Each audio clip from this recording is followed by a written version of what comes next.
الغزو الفکری کیا ہے؟ الغزو الفکری فکری اور نظریاتی جنگ.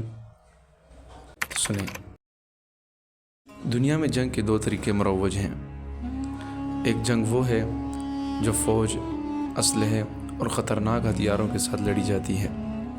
دوسری جنگ وہ ہے جس میں خون ریزی نہیں ہوتی مگر عقائد و نظریات پر حملہ کیا جاتا ہے. جنگ کی اس دوسری قسم کو فکری اور نظریاتی جنگ یعنی الغزو الفکری کہا جاتا ہے.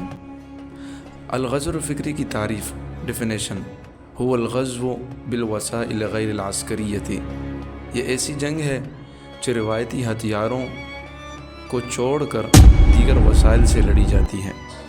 دوسری تعریف وہ اسلوب جدید للغزو وضد المسلمین بعد عزاء متکررہ. مسلمانوں کے خلاف جنگ لڑنے کا جدید انداز جسے مسلسل شکستوں کے بعد اختیار کیا گیا.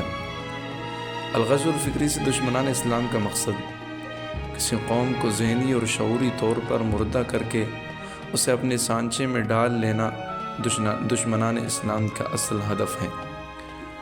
الغزو الفکری سے ہمارا ہدف اولاً اپنا دفاع ہے. دوسرے مرحلے میں حریف کے خلاف جوابی کارروائی بھی ہمارا ہدف ہے. علم الغزو الفکری کی تعریف یہ وہ علم ہے جس میں حریف کی فکری اور نظریاتی الغار کے طریقہ کار کا گہرائی سے جائزہ لیا جاتا ہے. اس سے اپنے دفاع کی منصوبہ بندی کی جاتی ہے اور حریف کو مؤثر جواب دینے کے طریقوں پر غور کیا جاتا ہے. الغزو الفکری کا موضوع اس علم کا موضوع وہ اسباب، ذرائع اور وسائل ہیں جن سے کسی قوم کے افکار اور نظریات کو تبدیل کیا جائے.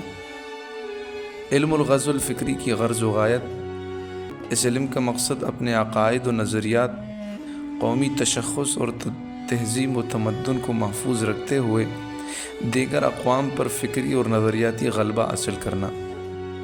علم الغزو الفکری کی اہمیت دور حاضر میں تمام عالمی قوتیں مجتمع ہو کر اپنے تمام تر وسائل کے ساتھ مسلمانوں پر عسکری و نظریاتی دونوں میدان میں عملہ آور ہیں. لہٰذا مسلمانوں کو اس علم کی اتنی ہی ضرورت ہے جتنی اپنی حفاظت کے لیے ہتھیاروں اور فوج کی. عسکری اور نظریاتی جنگ میں فرق. عسکری اور نظریاتی جنگ میں کئی لحاظ سے بڑا فرق ہے. نمبر 1، عسکری جنگ میں دشمن جانا پہچانا اور سامنے ہوتا ہے. نظریاتی جنگ میں دشمن نامعلوم ہوتا ہے اور چھپ کر حملہ کرتا ہے. نمبر 2، عسکری جنگ میں دشمن کے اہداف معلوم ہوتے ہیں. نظریاتی جنگ میں عموماً اہداف نظروں سے اوجھل ہوتے ہیں.